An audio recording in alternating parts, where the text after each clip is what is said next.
Look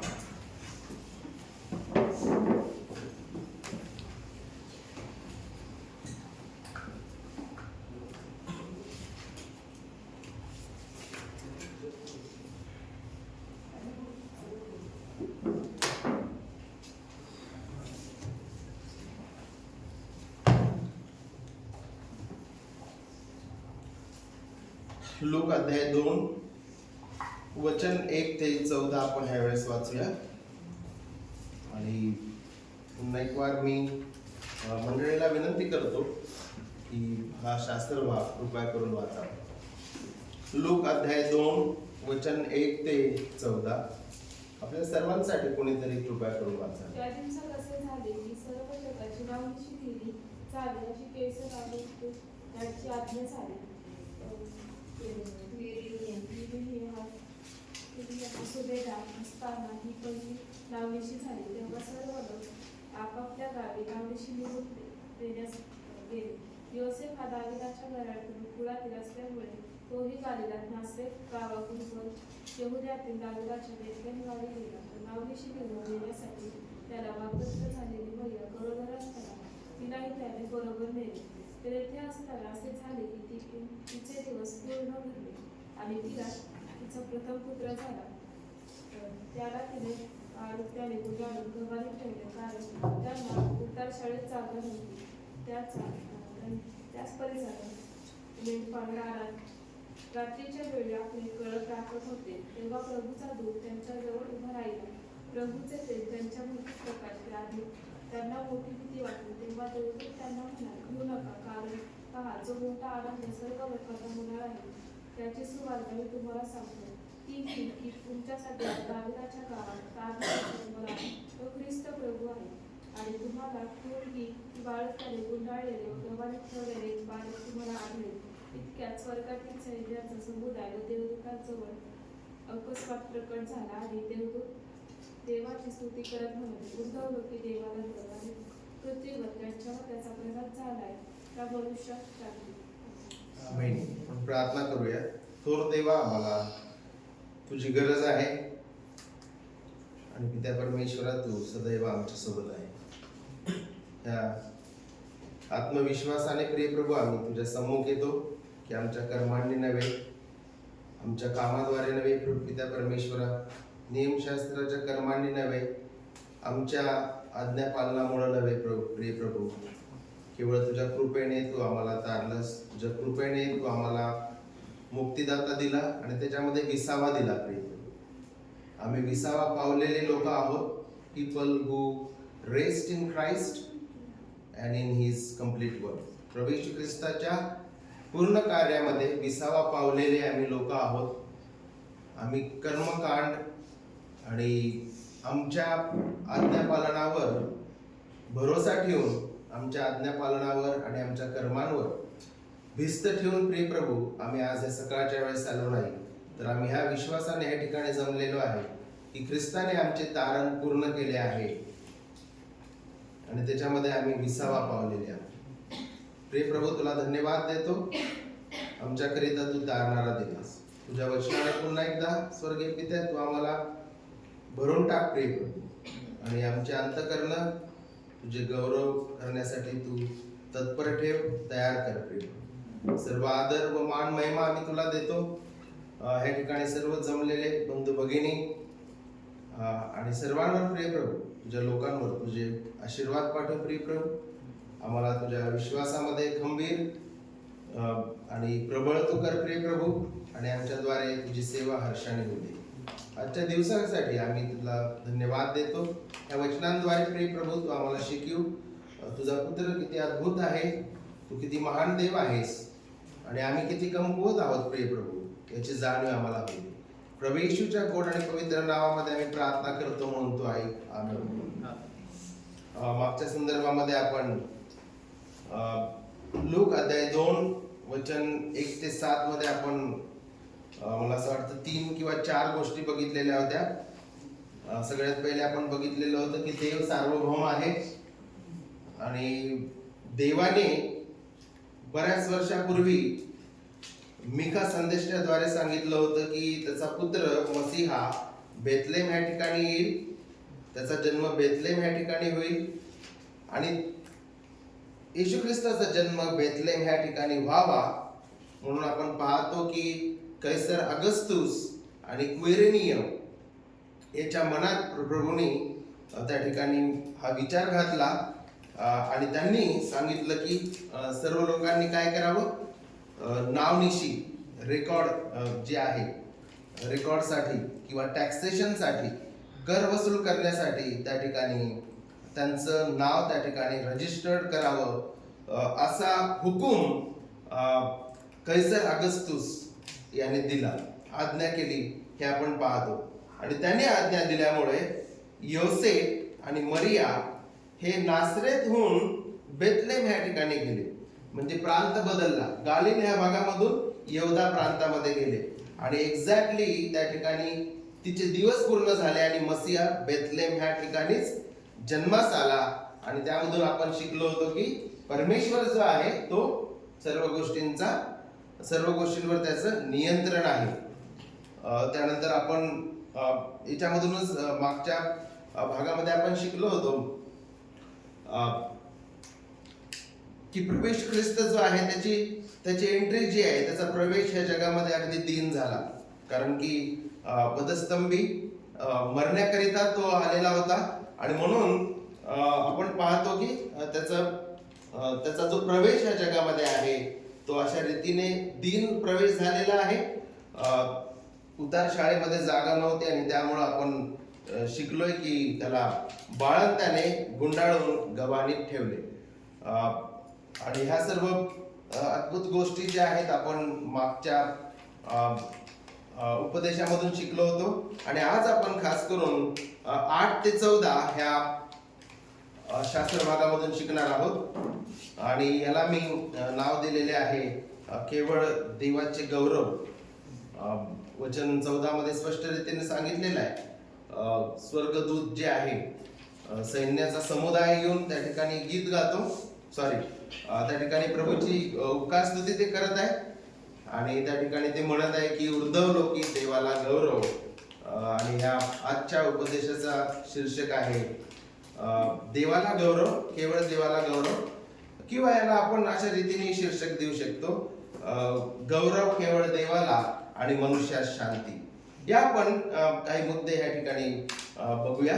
सर्वात पहिली बाब तुमच्या समोर मी मांडू इच्छितो आणि ती ही आहे की आपला जो परमेश्वर आहे हा अत्यंत दयाळू आणि कृपाळू आहे. आणि त्यामुळं आपण वचन 8 मध्ये पाहतो की जी वार्ता आहे ती मेंढपाळांपर्यंत जात आहे. वचन 8 मध्ये आपण पाहतो की त्याच परिसरात मेंढपाळ रानात राहून रात्रीच्या वेळी आपले कळप राखीत होते, तेव्हा प्रभूचा दूत त्यांच्या जवळ उभा राहिला. प्रभूचे तेज त्यांच्या भोवती प्रकाशले आणि त्यांना मोठी भीती वाटली. तेव्हा देवदूत त्यांना म्हणाला, भिवू नका, कारण पहा जो मोठा आनंद सर्व लोकांस होणार आहे त्याची सुवार्ता मी तुम्हाला सांगतो. ह्या पहिल्या 3 वचनांमधून आपण काही गोष्टी शिकणार आहोत. सगळ्यात पहिले की जे मेंढपाळ आहे हे मेंढपाळ वाळीत टाकलेला गट होता, ज्यांच्यासोबत जे हाय क्लास लोक होते, जे धार्मिक लोक होते, ते जास्त संबंध ठेवत नसत. जरी आपण मेंढपाळाबद्दल जुन्या करारामध्ये शिकतो की जुन्या करारामध्ये मोशे हा सुद्धा मेंढपाळ होता, दावीद हा सुद्धा मेंढपाळ होता, आणि बायबलची परंपरा किंवा मेंढपाळांचं जे ट्रेडिशन आहे हे आपल्याला जुन्या करारामधून शिकावयास मिळतं. असं असून सुद्धा ज्यावेळेस प्रभू येशू ख्रिस्ताचा जन्म झाला त्यावेळेस मेंढपाळांना नीच, नालायक, वृक्ष, रूढ त्यांना आपण म्हणू शकतो की ते लोक जे धार्मिक लोक होते ते त्यांना रूढ, असभ्य, नीच, अशुद्ध आणि धोकादायक समजत असत. आणि आपण पाहतो की त्याचं एक कारण होतं, कारण की हे मेंढपाळ जे आहेत ते शहराच्या बाहेर राहत असत आणि त्यामुळं त्यांना जे यहुदी रिच्युअल्स आहेत, यहुदी रूढी आणि परंपरा ते अनुसरता येत नसत. आणि त्यामुळं जे धार्मिक गट आहे ते त्यांना नीच आणि अशुद्ध आणि खालच्या दर्जाचे बघत असत त्या मेंढपाळांना. आणि त्यांना इतक्या खाली बघत होते धार्मिक लोक की त्यांना कोर्टामध्ये त्यांचा पुरावा मांडण्यासाठी किंवा साक्ष देण्यासाठी सुद्धा त्यांना परवानगी ते देत नसत. आणि अशा गटाला त्या ठिकाणी प्रभू जो आहे परमेश्वर अशा गटाला सुवार्ता देत आहे. कारण की स्पष्ट रीतीने इथे सांगण्यात आलेलं आहे की प्रभूचा दूत त्यांच्या जवळ उभा राहिला. प्रभूचे तेज त्या ठिकाणी जे आहे प्रकाशले. त्यांना भीती वाटली. अचानक स्वर्गदूत त्यांच्या जवळ आला आणि तेज त्या ठिकाणी प्रकाशले, त्यामुळे ते भ्याले. पण स्वर्गदूत वचन 10 मध्ये आपण पाहतो की म्हणाला, भिऊ नका, कारण पहा जो मोठा आनंद सर्व लोकांस होणार आहे त्याची सुवार्ता मी तुम्हाला सांगतो. आणि ख्रिसमस मध्ये आपण पाहत आहे की जे घाबरलेले ज्या समाजाला, ज्या लोकांना धार्मिक लोक नीच आणि अशुद्ध समजत असत, आता प्रभू स्वतः जो आहे दूताद्वारे यांना कम्फर्ट देत आहे किंवा सांत्वन देत आहे. आणि या ठिकाणी स्वर्गदूत म्हणत आहे की भिऊ नका. आणि ख्रिसमसच्या स्टोरीमध्ये जर तुम्ही लूक शुभवर्तमान जर वाचलं तर तुम्हाला भिऊ नका किंवा आनंद हे शब्द वारंवार आढळते. आणि ख्रिसमस मध्ये नक्कीच ज्या लोकांना समाज नीच आणि अशुद्ध समजतं, वृक्ष रूढ असभ्य समजतं, ज्यांना कोणत्याही प्रकारची मानवी दृष्टिकोनातून कोणत्याही प्रकारची आशा नाही आहे, कोणत्याही प्रकारचं स्टेटस नाही आहे, त्या लोकांना ख्रिसमस सांत्वन देणार आहे. आणि आपल्यापैकी सुद्धा ह्या जगातील, पौल म्हणतो की आम्ही जगातील खरबड आहोत, मूर्ख आहोत, जगाच्या दृष्टीने हीन, दीन, अशक्त आपण आहोत. आणि प्रभूने त्याचा पुत्र आणि त्याची वार्ता आपल्यासारख्या लोकांपर्यंत पोहोचवली, हे ह्या ठिकाणी आपण शिकतो. त्यानंतर ह्या ठिकाणी जो स्वर्गदूत आहे तो म्हणत आहे की जो मोठा आनंद, तो नुसतं आनंद म्हणत नाही तर इंग्लिश बायबल मध्ये ग्रेट जॉय म्हटलेला आहे, मोठा आनंद सर्व लोकांस होणार आहे. ह्या ठिकाणी आपल्याला नक्कीच विचार करण्याची गरज आहे. काय प्रभू येशू ख्रिस्ताचा जन्म झाल्यानंतर मोठा आनंद सर्व लोकांस झाला आहे का? सर्व लोकांस मोठा आनंद झाला होता का? अत्यंत पुन्हा एकदा आपण पाहतो की थोडक्या लोकांना, बरोबर, सर्व लोकांना नाही झाला. जे धार्मिक लोक होते, जे परुषी होते, जे शास्त्री होते, हेरोद राजा त्या ठिकाणी आहे, त्या लोकांना आनंद नाही झाला. जर तुम्ही मत्तयाचं पुस्तक जर उघडलं आणि अध्याय 2 वाचला तर ते लोक हडबडून गेलेले होते. आणि अनेक लोकांना हा आनंद झाला नाही. पण नक्कीच हा मोठा आनंद आपण वचन 14 मध्ये पाहतो की ज्यांच्यावर त्याचा प्रसाद झाला आहे, ज्यांच्यावर त्याचा प्रसाद झालेला आहे, अशा लोकांना हा मोठा आनंद झालेला होता. त्याच्यामध्ये आपण पाहतो जखार्या आहे, त्याच्यामध्ये मग शिमोन आहे, संदेष्टी हन्ना आहे, मरिया आहे, योसेफ आहे, ज्यांना ते कळालं की हे जन्मलेलं बालक हा तारणारा आहे, हा मसीहा आहे, वचनानुसार, अभिवचनानुसार आलेला आहे, करारानुसार आलेला आहे, हे ज्यांना कळालं फक्त त्यांनाच मोठा आनंद झाला. प्रत्येक व्यक्तीला मोठा आनंद झाला नाही. So there is no joy to the world. In one sense, एका अर्थामध्ये there is no joy to the world. पण दुसऱ्या अर्थामध्ये joy to the world आहे. कारण की मोठा आनंद सर्व लोकांस होणार आहे. त्याची सुवार्ता मी सांगतो. सर्व लोकांस म्हणजे बायबल हेड टू हेड बोलत नाही की प्रत्येक माणूस आणि प्रत्येक व्यक्तीला येशू ख्रिस्ताच्या जन्माचा आनंद होईल असं बोलत नाही. तर यहुदी आणि परराष्ट्रांमधील जे त्याचे लोक आहेत, यहुदी आणि परराष्ट्रांमधील जे त्याचे लोक आहेत, जे निवडलेले आहेत, अशाच लोकांसाठी हा मोठा आनंद आणि ही सुवार्ता आहे. हे आपल्याला वचन 14 मधून स्पष्ट रीतीने कळतं, ज्यांच्यावर त्याचा प्रसाद झाला आहे. अशा लोकांसाठीच हा मोठा आनंद आहे. अशा लोकांसाठीच ही गुड न्यूज आहे. The good news and the great joy is for the people who have received grace of God. ज्या लोकांवर देवाचा प्रसाद झालेला आहे, अशा लोकांसाठी मोठा आनंद आणि ही चांगली बातमी आहे. आणि मग पुढे आपण पाहतो वचन 11 मध्ये की काय आहे ती चांगली बातमी. तीही की सुवार्ता मी तुम्हाला सांगतो, तीही की तुमच्यासाठी दाविदाच्या गावात तारणारा जन्मला आहे, तो ख्रिस्त प्रभू आहे. काय गुड न्यूज दिली, गुड टायडिंग्स, चांगली बातमी काय दिलेली आहे. स्वर्गदूत म्हणत आहे की आज आणि त्या आजच्या आधी त्या ठिकाणी म्हटलेलं आहे की तुमच्यासाठी, व्हेरी पर्सनल. त्या मेंढपाळांना स्वर्गदूत म्हणत आहे की तुमच्यासाठी, जे धार्मिक लोक सदुकी, फरुशी आणि शास्त्री तुम्हाला नीच, नालायक, अशुद्ध, असभ्य समजतात, पीपल विदाउट होप, ज्या लोकांना कोणत्याही प्रकारची आशा नाही, असे जे तुम्ही लोक आहात, तुमच्यासाठी तो जन्मलेला आहे. आणि आपण त्या मेंढपाळांपेक्षा काही वेगळे नाही.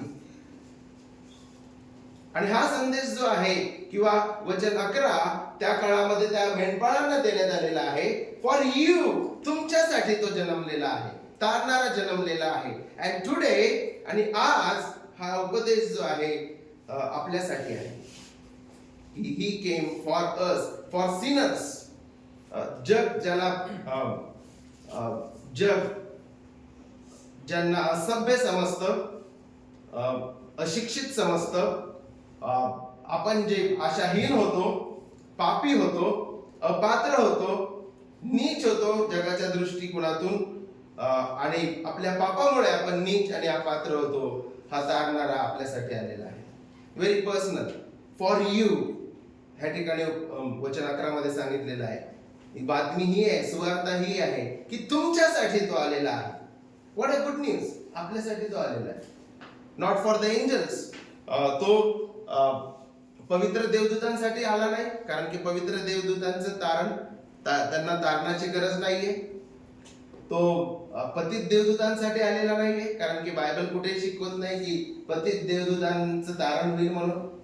त्यांना सांगितलेलं आहे की नरकामध्ये फेकून देण्यात येईल. पण तो मानवासाठी आलेला आहे, मानव म्हणून. हे आपल्याला ह्या ठिकाणी शिकायला भेटत आहे. सेकंडली, ह्याच वचनामध्ये स्वर्गदूत म्हणत आहे की आज, टुडे. आणि यामधून आपण शिकतो की this was a real day in history. आज म्हणजे हा एक खरोखर ऐतिहासिक दिवस होता. टुडे, अँड दॅट टुडे, तो आज म्हटलेला दिवस, त्याच्यामुळे इतिहास दुभागला प्रियाने. BC and AD, इसवी सन आणि ख्रिस्तपूर्व.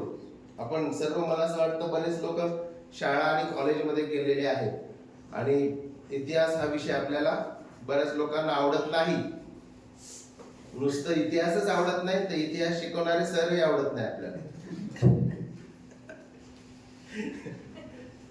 ओके. तर जे आपण शिकलेलो आहे, इसवी सन आणि ख्रिस्तपूर्व, हे दोन शब्द तुम्हाला आढळले का तुमच्या पुस्तकामध्ये कधी? ख्रिस्तपूर्व आणि इतिहास. तर आज म्हटलेल्या ह्या दिवसामुळं, जे आज म्हटलेला हा दिवस आहे, ते वचन 11 मध्ये, त्यामुळं काय झालेलं आहे? The history is divided. आणि जरी लोकांना ख्रिस्त आवडत नसेल, पण ज्या वेळेस ते आपल्या, जॉन पायपर म्हणतात की ज्या वेळेस ते आपल्या बँकेच्या चेकबुक वर तारीख टाकतात, they are mentioning Christ in the date. तारखेमध्ये ते ख्रिस्त, जरी त्यांना ख्रिस्त आवडत नसेल, ख्रिस्ताचा द्वेष ते करत असतील, तरी सुद्धा ज्या वेळेस ते तारीख लिहितात, ते ख्रिस्ताला काय करत आहे त्या ठिकाणी, त्या ख्रिस्तामुळे ती तारीख भेटलेली आहे आपल्याला. 24 डिसेंबर 2023, कारण ख्रिस्ताच्या जन्मामुळे इतिहास दुभागलेला आहे. That was a real day in a history. इतिहासामधील तो एक खरा दिवस होता. आणि त्यामुळं लूक जो आहे, जो इतिहासकार होता, जो वैद्य होता, लूक अध्याय 2 ची सुरुवात आर.सी. स्प्रॉल म्हणतात की लूक अध्याय 2 ची सुरुवात लूक असा नाही करत, once upon a time there lived a prince. म्हणजे ही दंतकथा नाहीये. मराठीमध्ये आपण कशा रीतीने सांगू शकतो, once upon a time there lived a prince. हे काय झाली, दंतकथा. पण लूक जो आहे, लूकनी कशा रीतीने हा अध्याय सुरू केलेला आहे, ज्यावेळेस रिअल किंग कैसर अगस्टस आणि क्विरेनियर हे काय आहे, खरे राजे होते, त्या काळामध्ये येशू ख्रिस्ताचा जन्म झालेला आहे. म्हणजे हिस्टॉरिसिटी, ऐतिहासिकता या ठिकाणी आपल्याला लूक जो इतिहासकार आहे आणि वैद्य आहे देत आहे की आपला प्रभू येशू ख्रिस्त तारणारा हा दंतकथेमधील काल्पनिक व्यक्ती नाहीये, मिथॉलॉजिकल फिगर नाहीये. तर आज म्हटलेला दिवस म्हणजे इतिहासामधील एका खऱ्या दिवसामध्ये त्याचा जन्म झालेला आहे. त्याच्यानंतर वचन 11 मध्ये आपण पाहतो की स्वर्गदूत हे मेंढपाळांना म्हणत आहे की दाविदाच्या गावामध्ये झालेला आहे. आणि कोणतं आहे दाविदाचं गाव? बेथलेहेम. आणि आजही बेथलेहेम आहे. Even today Bethlehem is there. आजही बेथलेहेम आहे. आणि त्याची ऐतिहासिकता जी आहे, आपल्याला त्या शहराची ऐतिहासिकता आणि भूगोल दोन्ही आपल्याला बायबल मधून शिकावयास मिळतं. आणि मग पुढे आपण पाहतो की स्वर्गदूत म्हणाला की तारणारा जन्मलेला आहे, सेवियर. आणि डी कार्सन जे आहेत ते म्हणतात की मानवाची अत्यंत तातडीची आणि महत्वाची गरज तारणारा आणि तारण होतं. जर आपल्याला शास्त्रज्ञाची गरज असती तर त्यांनी शास्त्रज्ञ दिला असता. जर आपल्याला राजकारण्याची गरज असती तर राजकारणी दिला असता. जर आपल्याला अर्थशास्त्रज्ञाची गरज असती तर अर्थशास्त्रज्ञ दिला असता. डी कार्सन म्हणतात की आपल्याला तारणाऱ्याची गरज होती आणि देवाने आपल्याला तारणारा दिलेला आहे. आणि बायबलमध्ये प्रभू येशू ख्रिस्ताला बऱ्याच वचनांमध्ये जे आहे स्पष्ट रीतीने तारणारा म्हणून संबोधलेला आहे. मत्ती अध्याय 1 वचन 21 मध्ये ज्यावेळेस आपण शिकतो की गॅब्रिएल देवदूत जो आहे तो योसेफाला येऊन जो आहे तो त्याच्यासोबत बोलतो आणि तो योसेफाला म्हणतो की तिला पुत्र होईल आणि त्याचे नाव तू येशू असे ठेव, कारण की तो त्याच्या प्रजेला त्यांच्या पापापासून तारेल. आमची तातडीची गरज काय होती? पापापासून मुक्ती.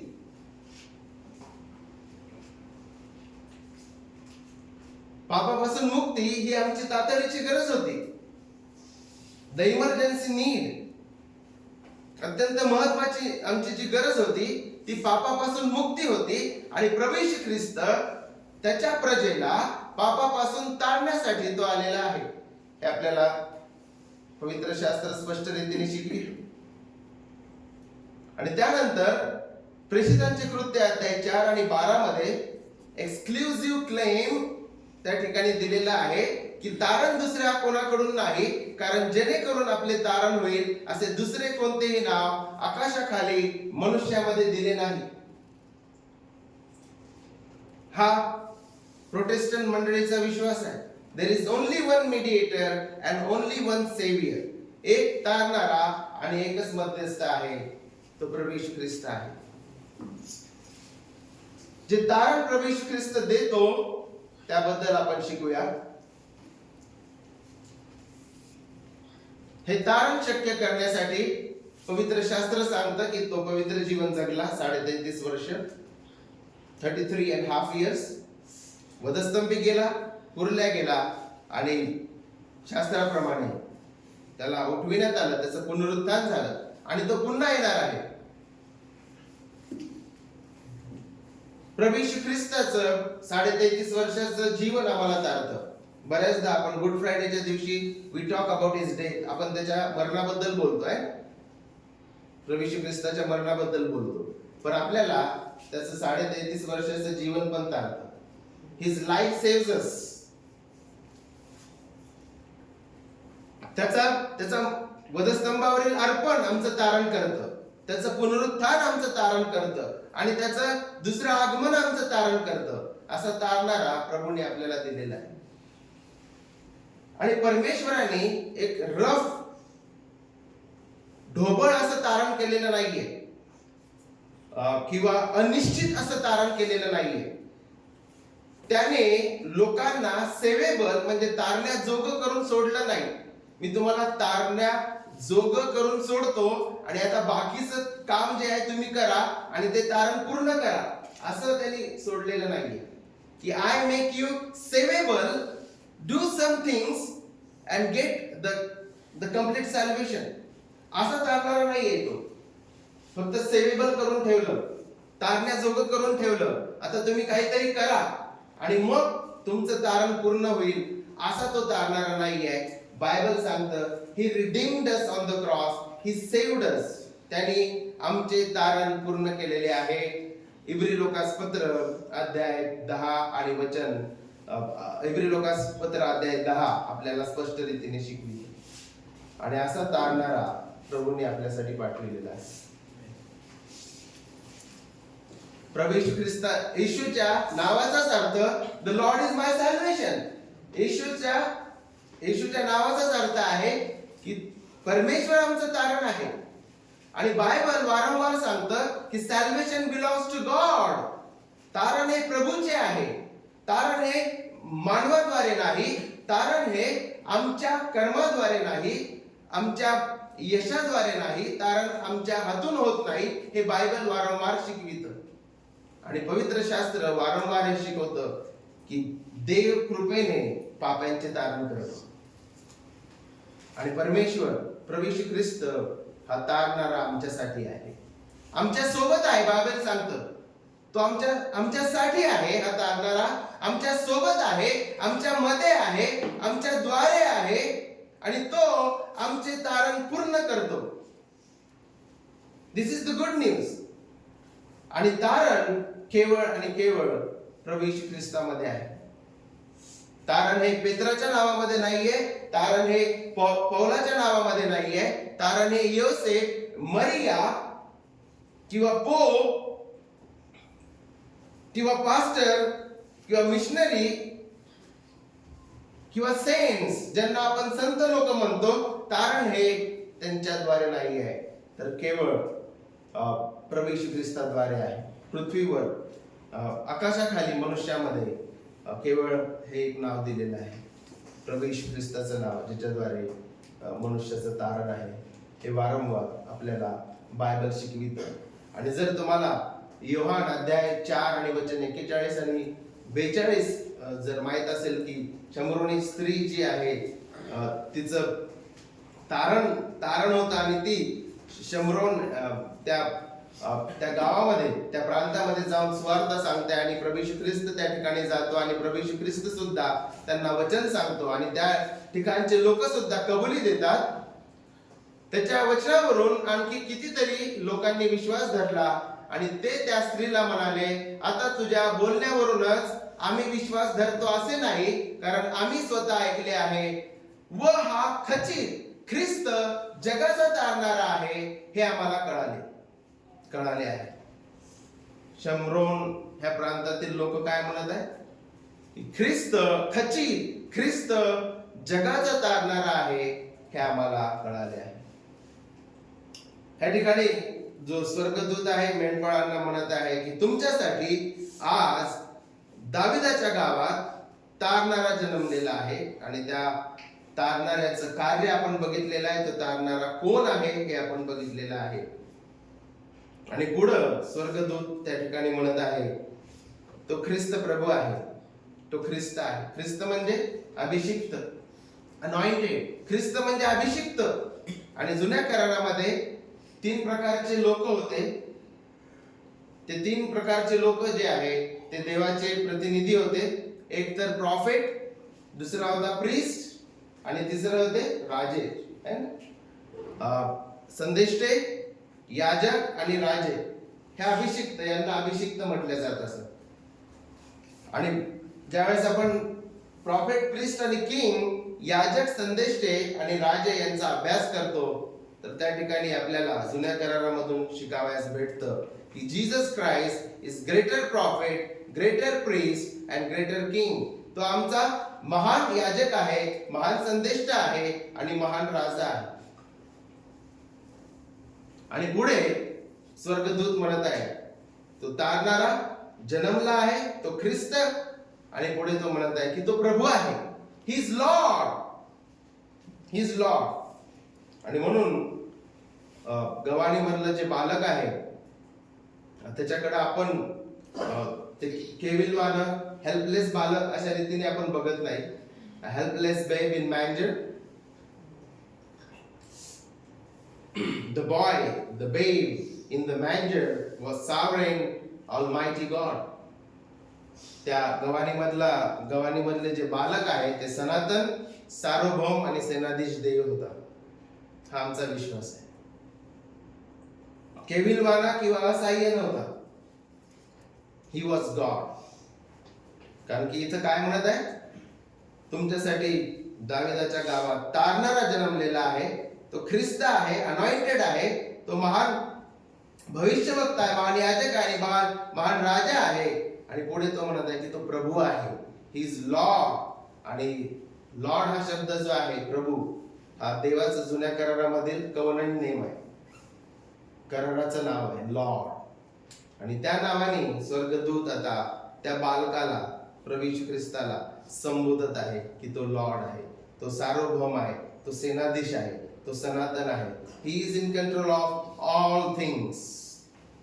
द बेब इन द मॅंजर, जो गवाणी मधलं जे बालक आहे, तो सर्व गोष्टींचा नियंत्रण करता आहे. And he is even the maker of his on Maugham. त्याच्या स्वतःच्या आईचा निर्माण करता सुद्धा तो आहे, सर्व सृष्टीचा आणि मरियेचा निर्माण करता पण येशू ख्रिस्त आहे. आणि पुढे प्रियांनो वचन 12 मध्ये आपण शिकतो, आणि जगाला आणि तुम्हाला खून ही की बाळंतांनी गुंडाळलेले व गवानीत ठेवलेले एक बालक तुम्हाला आढळेल. इतक्यात स्वर्गातील सैन्याचा समुदाय त्या देवदूताजवळ अकस्मात प्रकट झाला आणि देवदूत देवाची स्तुती करत म्हणाले. एक अत्यंत महत्वाचा विषय वारंवार आपल्याला लूक अध्याय 1, लूक अध्याय 2, त्याच प्रकारे मत्तई अध्याय 2 मधून शिकावयास मिळतं.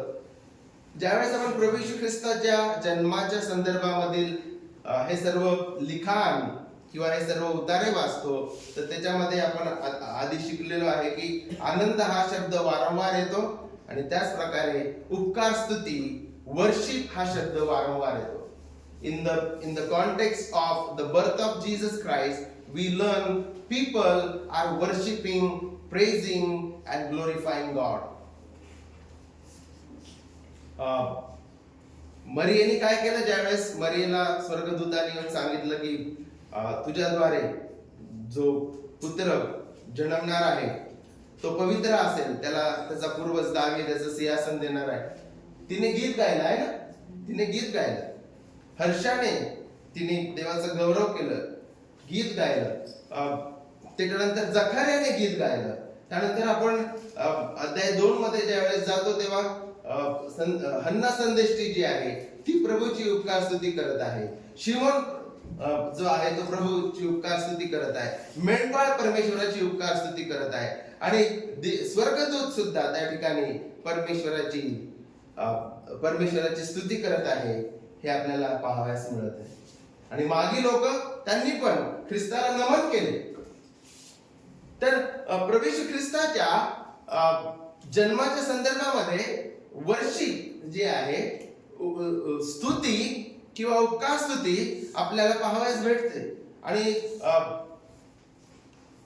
ख्रिसमसचा जो हा काळ आहे, डिसेंबर महिना, याच्यामध्ये आपण बऱ्याचशा गोष्टी करतो, पण अत्यंत महत्वाचा जो वेळ आपला आहे तो एक तर मेमोरायझेशन ऑफ द स्क्रिप्चर, देवाचं वचन वाचणे, ते समजून घेणं आणि परमेश्वराची उपकार स्तुती करणे, यामध्ये हा वेळ आपण घालवला पाहिजे. कारण की प्रभू येशू ख्रिस्ताच्या जन्माच्या संदर्भामधले जे सर्व उतारे आहेत ते जर आपण चांगल्या रीतीने त्याचा अभ्यास केला तर हे सर्व लोक मेंढपाळ, स्वर्गदूत, शिमोन, हन्ना, मरिया, जकर्या, मागे लोक काय करत आहे? What are they doing? They are worshipping and praising God. आणि मग ख्रिसमसच्या दिवसांमध्ये आपण नक्कीच ह्या सर्व गोष्टी करतो. पण अत्यंत महत्वाचं काय आहे? इंडिव्हिज्युअली उपासना करणे, thanking God for giving us his son. प्रभू तो आमच्यासाठी आपला पुत्र पाठविला, त्यासाठी त्याची स्तुती करणे, उपकार स्तुती करणे हे अत्यंत महत्वाचं आहे. इंडिव्हिज्युअली वैयक्तिक रीतीने, कुटुंब ह्या नात्याने आणि मंडळी ह्या नात्याने उपकार स्तुतीमध्ये वेळ घालवणं अत्यंत गरजेचं आहे. आणि हे आपण कुठं शिकतो? हे आपल्याला बायबलमधून शिकावयास मिळतं. आणि ह्या ठिकाणी सुद्धा आपण पाहतो वचन 12 आणि 13 मध्ये की त्या ठिकाणी स्वर्गदूतांचा जो समुदाय त्या ठिकाणी आलेला होता ते सुद्धा स्तुती करत आहे. आणि स्तुती करत ते काय म्हणाले? ते म्हणाले की उर्ध्वलो की देवाला गौरव आणि पृथ्वीवर त्या मनुष्यात शांती ज्यांच्यावर त्याचा प्रसाद झाला आहे.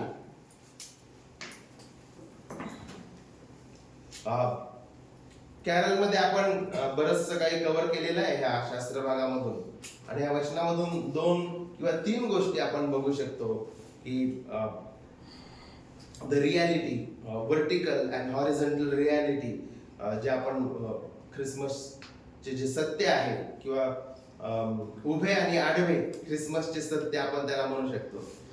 Vertical truth of the Christmas and the horizontal truth of the Christmas. Vertical truth जे आहे ख्रिसमसचं ते हे आहे की प्रभू येशू ख्रिस्ताच्या जन्मामुळे देवाला गौरव प्राप्त झालेला आहे. प्रभू येशू ख्रिस्ताच्या जन्माद्वारे देवाला गौरव प्राप्त झालेला आहे. कारण की प्रभू येशू ख्रिस्ताच्या जन्मामुळे आता परमेश्वराची जी मुक्तीची योजना आहे, the plan of redemption was going to fulfil.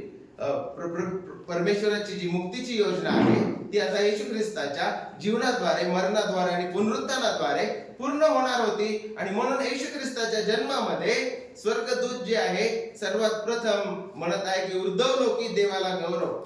त्यांनी मनुष्यापासून त्यांच्या स्तुतीची सुरुवात मनुष्यापासून सुरुवात केलेली नाही, तर स्वर्गदूताने त्यांची स्तुतीची सुरुवात जी आहे ती देवापासून केलेली आहे. आणि या ठिकाणी ते म्हणत आहे की उर्ध्वलो की देवाला गौरव. ख्रिस्ताच्या येण्याने देवाला गौरव प्राप्त झालेला आहे. कारण की देवाची सनातन योजना, मुक्तीची योजना ख्रिस्त पूर्ण करणार होता आणि म्हणून त्याद्वारे देवाला गौरव. आणि ह्या ठिकाणी आपल्याला हे सत्य सुद्धा शिकावयास मिळतं, जर देवाला सर्व गौरव आहे तर मग मानवाला गौरव नाहीये. इन सॅल्वेशन, तारणामध्ये मानवाला गौरव नाही. आणि त्या दिवशी आपण याबद्दल शिकलेलो होतो आणि पुन्हा एकदा हेच मी शिकवतो की Christmas is teaching stop self glorification and stop self gratification, self-centered life and be God-centered. Christmas आपल्याला ह्या स्वर्गदूतांच्या स्तुतीद्वारे हे शिकवत आहे की आता आपल्याला स्वकेंद्रित, स्वधार्मिक होणं थांबवलं पाहिजे आणि स्वगौरव करणारे, आपण जे आदामामध्ये जे जन्मास आलेले आहे, आपण स्वगौरव करणारे लोक आहोत. आपल्याला आता देवाला गौरव देणं शिकलं पाहिजे. आपल्याला स्वगौरव थांबवून देवाला गौरव देण्याची गरज आहे. आणि वेस्टमिनिस्टर शॉर्टर कॅटेकिझमचा पहिला प्रश्न हाच आहे की what is the chief end of God, what is the chief end of man. मानवाच्या जीवनाचा मुख्य हेतू काय आहे? To glorify God and enjoy him for ever. मानवाच्या जीवनाचा मुख्य उद्देश काय आहे तर देवाचे गौरव करणे आणि सदैव त्याच्यामध्ये आनंद करणे हा मानवाच्या जीवनाचा मुख्य उद्देश आहे. आणि मग पुढे आपण या ठिकाणी पाहतो की स्वर्गदूत स्तुती करत म्हणाले की पृथ्वीवर त्या मनुष्यास शांती. Now the peace is possible. आता प्रभू येशू ख्रिस्त जो तारणारा आहे, जो प्रभू आहे आणि ख्रिस्त आहे, त्याच्या पूर्ण कार्याद्वारे, त्याच्या जन्माद्वारे, मृत्यूद्वारे, पुनरुत्थानाद्वारे आता देवामध्ये आणि मानवामध्ये शांती होणार होती. आणि शांती ज्या प्रकारे त्या दिवशी आपण शिकलो होतो, ह्या शांतीचा अर्थ काय आहे म्हणजे शांत वातावरण. आता आम्ही कधीच चिडचिड करणार नाही, घरामध्ये कधीच टेन्शन उत्पन्न होणार नाही, असं इथं शिकवलेलं नाहीये. आणि ही शांती द वर्ल्ड पीस पण नाहीये की सर्व जगामध्ये शांती होईल. द जॉय आहे, joy to the world, joy to the world in the one sense is not joy to the world. Joy to the world in the one sense is joy to the world to his people. खऱ्या अर्थाने जो मोठा आनंद आहे जगामध्ये त्याच्या लोकांना होतो. आणि शांती सुद्धा ज्यांच्यावर त्याचा प्रसाद झालेला आहे त्यांच्यासाठी आहे. पण ही शांती, ज्या शांतीबद्दल इथे बोलल्या जात आहे, ती अशा प्रकारची शांती नाहीये की शांत वातावरण, आता मला खूप मस्त वाटायला लागलं ख्रिस्ती झालो म्हणून, आता मी कधीच मला टेन्शन येत नाही काम करत असताना. अशा शांतीबद्दल हे शिकवत नाही. आता शांततेमध्ये मी खूप चांगला अभ्यास करतो, माझं मन लागायला लागलं.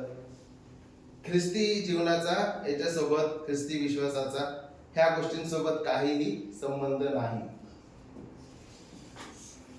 पण ज्या शांतीबद्दल ह्या ठिकाणी बोलल्या जात आहे ती शांती म्हणजे आता प्रभू येशू ख्रिस्त जो वधस्तंभावर आमच्याकरिता जाणार होता आणि तो गेला आणि त्याने पित्याचा क्रोध तुमच्या आणि माझ्यासाठी सहन केला. जो क्रोध तुमच्या आणि माझ्यावर होता आणि परमेश्वराचा क्रोध त्यांनी शांत केला. त्याच्या पवित्र जीवनाद्वारे आणि पवित्र मृत्यूद्वारे येशू ख्रिस्ताने पित्याचा क्रोध शांत केल्यामुळं आता तुमच्यावर आणि माझ्यावर पित्याचा क्रोध नाहीये. आणि आमच्यामध्ये आणि देवामध्ये असलेलं जे शत्रुत्व आहे ते आता नाहीसं झालेलं आहे. The enmity is gone. जे शत्रुत्व होतं ते नाहीसं झालेलं आहे आणि आता देवासोबत आपला समेट झालेला आहे. आणि त्यामुळे रोमकरास पत्र अध्याय 5 आणि वचन 1 स्पष्ट रीतीने आपल्याला शिकवतं, म्हणून आपण विश्वासाने नीतिमान ठरविलेले आहोत, म्हणून आपणाला आपल्या प्रभू येशू ख्रिस्ताच्या द्वारे देवाबरोबर शांती आहे. आपणाला प्रभू येशू ख्रिस्ताच्या द्वारे देवाबरोबर शांती आहे. कारण की आता देवाचा क्रोध ख्रिस्ताने शांत केलेला आहे आणि प्रभू येशू ख्रिस्ताचं नीतिमत्व देवाने आपल्याला दिलेलं आहे. त्यामुळे आता देवामधील आणि आपल्यामधील दुरावा नाहीसा झालेला आहे आणि प्रभू येशू ख्रिस्ताच्या मरणाद्वारे देवासोबत आम्हाला शांती आहे. त्या शांतीबद्दल इथे बोलले जात आहे. The enmity is stop. देवामधील आणि आमच्यामधील दुरावा आणि शत्रुत्व आता नाहीसं झालेलं आहे येशू ख्रिस्ताच्या वधस्तंभावरील कार्यामुळं आणि आमचा देवासोबत समेट झालेला आहे. त्या शांतीबद्दल इथं बोलल्या जात आहे.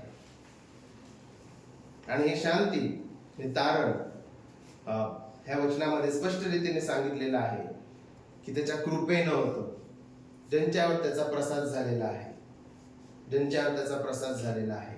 This peace, justification, adoption and reconciliation is possible because of the death of Christ, because of the birth of Christ, because of his life, his resurrection and his death, and by grace of God.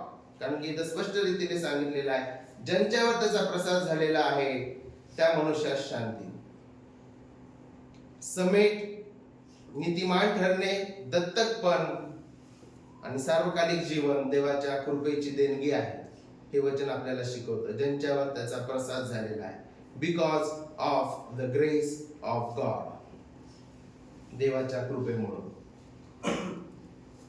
And the application, लागूकरण, ह्या वचनांमधून आपण शिकतो की ज्या प्रकारे देवाच्या लोकांनी आपल्याला पाहावयास मिळतं की ज्यावेळेस त्यांच्याकडे ही सुवार्ता आली की तारणारा जन्मलेला आहे, तो ख्रिस्त प्रभू आहे, लोकांनी स्तुती केली, उपकार स्तुती केली. आणि आपण सुद्धा, आपण जे देवाचे लोक आहोत, निवडलेले आहोत, तारलेले आहोत, जीवन बदललेले लोक आहोत, ज्यांच्यावर परमेश्वराचा प्रसाद झालेला आहे, कृपा झालेली आहे, आपण सुद्धा ह्या दिवसांमध्ये त्याची स्तुती करूया आणि त्याची सेवा करूया. ज्या प्रकारे दूतांनी स्तुती करून देवाला त्या ठिकाणी म्हटलेलं आहे की उर्दवलो की देवाला गौरव, आपण सुद्धा आपल्या परमेश्वराला गौरव देणं शिकूया. कारण की त्याने आम्हाला तारणारा दिलेला आहे आणि तारणाऱ्याने आमचे तारण पूर्ण केलेले आहे, म्हणून आपण देवाला गौरव देऊया. आणि या ठिकाणी म्हटलेलं आहे की पृथ्वीवर त्या मनुष्यात शांती. जर खरोखर प्रभू येशू ख्रिस्ताद्वारे देवासोबत आमचा समेट झालेला आहे, तर आपण एक दुसऱ्यांसोबत समेट करून घेऊया. जर देवाने आपल्या सारख्या नीच, नालायक आणि अपात्र लोकांना क्षमा केलेली आहे आणि आपल्या सोबत देवाने समेट केलेला आहे, तर आपण सुद्धा एकमेकांसोबत समेट करू. जर प्रभू येशू ख्रिस्ताद्वारे देवासोबत शांती झालेली आहे, तर आता आमच्या कुटुंबाला त्या ठिकाणी आशा आहे. There is hope for our family. कारण की जो सर्वात मोठा जो दुरावा आहे, तोच आता ख्रिस्तामुळे काय झालेला आहे, संपुष्टात आलेला आहे. पवित्र देवामध्ये आणि पापी लोकांमधला दुरावा नाहीसा झालेला आहे, त्यांच्यामध्ये जर समेट झालेला आहे, तर आता आपण एक दुसऱ्यांसोबत समेट करावा. हजबंड्स अँड वाईफ, पती आणि पत्नी, पॅरेंट्स अँड चिल्ड्रन, पालक आणि त्यांचे लेकर, ख्रिश्चन फॅमिलीज अँड नेबर्स, जे ख्रिस्ती कुटुंब आहेत आणि जे शेजारचे लोक आहेत, त्यांच्यामध्ये समेट व्हावा. मंडळीमधील लोक, ख्रिस्ती लोक, यांच्यामध्ये समेट व्हावा. कारण की मोठा दुरावा जो आहे, जी मोठी दरी आहे, ती संपुष्टात आलेली आहे. शत्रुत्व नाहीसं झालेलं आहे. देवासोबत आमचा समेट झालेला आहे, म्हणून आता देवासोबत आम्हाला शांती आहे. म्हणून आता आमच्या संबंधांना त्या ठिकाणी आशा प्राप्त झालेली आहे. There is hope for our relationship now. कारण की देवासोबत आमचा समेट झालेला आहे आणि परमेश्वरासोबत ख्रिस्ताद्वारे शांती झालेली आहे. म्हणून आता आपल्यामध्ये शांती असणं गरजेचं आहे. There should be peace between you and me. There should be peace त्या ठिकाणी पती पत्नीमध्ये, पालक आणि लेकर आणि नातलगांमध्ये आणि आपल्या शेजारच्यांमध्ये त्या ठिकाणी समेट आणि शांती घडून येणं गरजेचं आहे. कारण की आपल्याला त्या ठिकाणी शांती लाभलेली आहे. आणि ह्या दिवसांमध्ये या आपण प्रभूची सेवा करूया, गौरव करूया, स्तुती करूया, प्रशंसा करूया आपल्या परमेश्वराची. कारण की त्याने आम्हास तारणारा आणि तारण देव केलेला आहे. आणि ह्या प्रभू येशू ख्रिस्ताच्या जन्माद्वारे देवाला गौरव प्राप्त झालेला आहे. आणि म्हणून आपण सुद्धा प्रभूचा गौरव करूया. आपल्यावर देवाचा प्रसाद झालेला आहे आणि आपल्याला प्रभूची शांती लाभलेली आहे. आणि म्हणून आता आमच्या सर्व संबंधामध्ये आणि नात्यांमध्ये, त्या ठिकाणी कामाच्या ठिकाणी, कुटुंबामध्ये, मंडळीमध्ये, त्या ठिकाणी आपण शांती करणारे आपण होऊया. प्रभू परमेश्वर आपल्याला या वचनांद्वारे सहाय्य करो, भरो, मार्गदर्शन करो. आणि या वचनांद्वारे प्रभू आपल्या सर्वांना आशीर्वादित करो आणि शुद्ध करो. आमेन. Brother Rahul will lead us.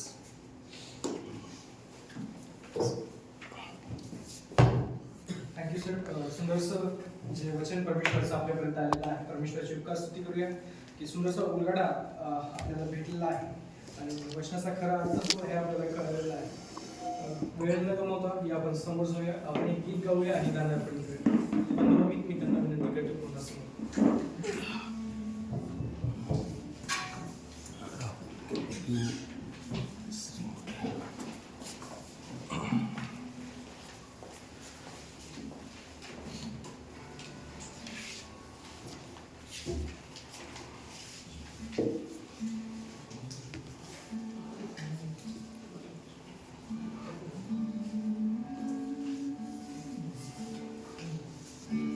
मेरे